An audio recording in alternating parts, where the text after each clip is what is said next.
Now, you've also had a significant career as a writer and editor, including the bestseller The 80s, A Look Back, which was, of course, written in 1979, and the sequel, The 90s, A Look Back, which was written in 1989. With the help of a lot of established writers and comedians, you really took a satirical look at the decade to come.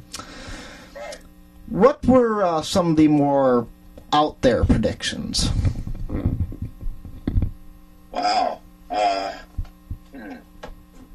I think some of them, I would have to have the book in front of me, and I don't at the moment, but there's a picture in there, I think, of a man walking into a bank holding a small atomic bomb, in which he says, "Give me your money or I'll blow up this bank and all its branches." And I think that's the one that immediately comes to mind that I like very much. And that was, I think, in the 80s, A Look Back. And in the 90s, A Look Back, oh yeah, here they are. There's a picture in the 90s, A Look Back. In 1989, when we wrote the book, there was a lot of medical waste sweeping up onto the shores of New Jersey. So we posited that in 1994, a patient in mid-operation would be washed up onto the beach in New Jersey. And I have here in front of me, hey, I don't know if you can see it, that picture.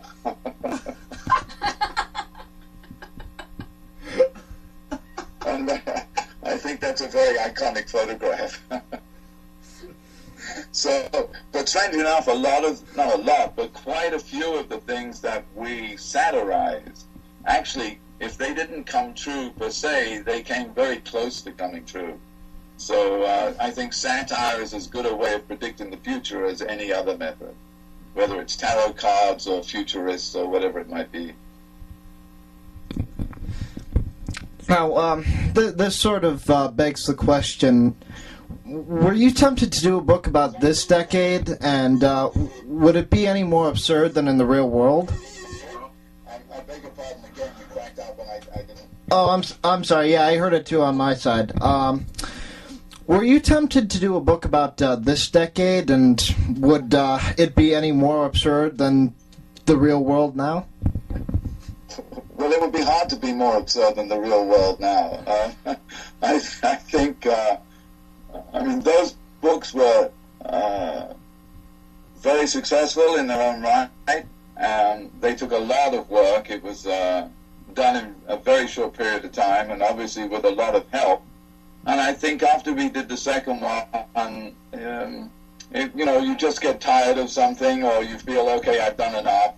And 2010, A Look Back, or 2009, A Look Back, just didn't have the inherent humor as 1989 or 1999. And so we just said, okay, we've done enough. Thanks, Well, you just sort of think about the eccentricities, in a lot of popular culture in the 80s and 90s, that it almost begged for it, I feel anyway. No, I think you're right. And as somebody pointed out, the 1980s, A Look Back, was really a look at the 70s written by people from the 60s, very much with that sort of mindset.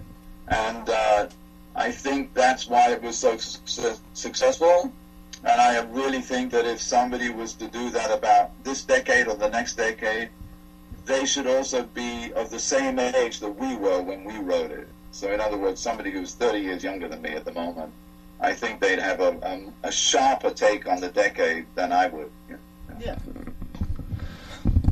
As a screenwriter, you had the distinction of working for Disney during its second golden age in the 1980s on projects such as...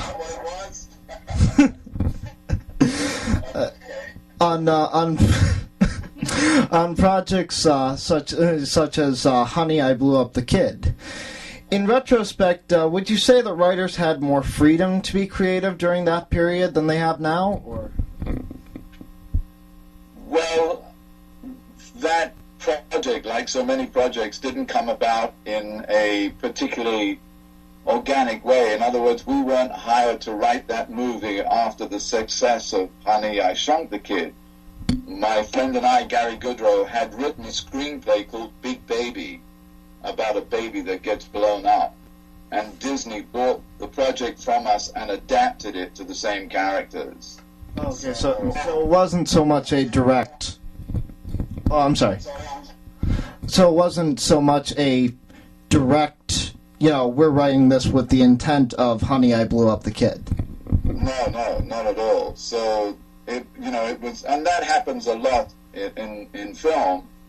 They wanted a sequel, and this seemed to be a great sequel, so they bought the project and adapted it accordingly. So I never worked in that sense in the system, and therefore I'm not able to say, okay, it's better and worse than it would be today. I don't know about that. In some ways, I think I think that the envelope has been pushed a lot further. I think you can see that in all sorts of films that are out today. But I would have to defer to somebody who goes to those sort of movies much more than I do to say whether it's better or worse or whether it's easier or not. I just don't know. Well, I think it also depends on the intent of the project as well. Absolutely.